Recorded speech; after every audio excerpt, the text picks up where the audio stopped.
ఒక 15 రోజులు నెల రోజుల నుంచి కర్నూలు నడపాలని అంటే ఇదివరకు కర్నూలుకి 2 డ్రైవర్లు పోయినాము, నంద్యాల పోయినాము. ఏ డిఎం అయినా ఏ సిఐ అయినా ఇదివరకు ఉన్నటువంటి వాళ్ళు కూడా మాకు సహకరించి కూడా మాకు తోడ్పాటు ఉండి డ్రైవర్లకు ఇబ్బంది అవుతుందని చెప్పి కూడా 2 డ్రైవర్లు ఇచ్చి తోలిచ్చిర్రు.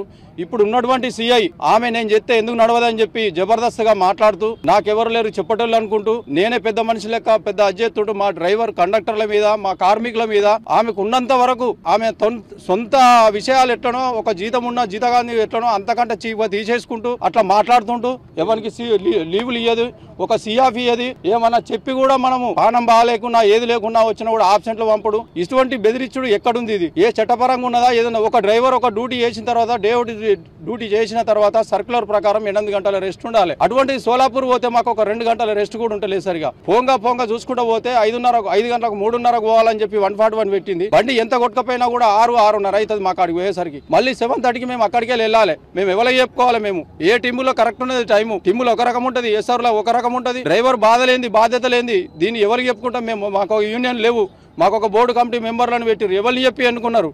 వాళ్ళు తాత్కాలికంగా వాళ్ళ డ్యూటీ సేఫ్ సైడ్ల కొరకు చూసుకుంటారు తప్ప ఇంతగానం మా కార్మిక ఇక్కడ గేట్ ధర్నా లెక్క కాకుండా కూడా నిరసన తెలుపుతుంటే కూడా దీనికి వచ్చి సపోర్ట్ చేపించి చూసిన వాళ్ళు లేరు. వాళ్ళు ఎందుకు ఇది మాకు కార్మికులకు ఒక వాళ్ళు లీడర్ లెక్క ఉన్నది దేని కొరకు? వాళ్ళ స్వార్థం కొరకు. వాళ్ళు ఇటువంటి లీడర్లు ఎందుకు? మాకు పట్టించుకున్నటువంటి లీడర్లు ఎందుకు?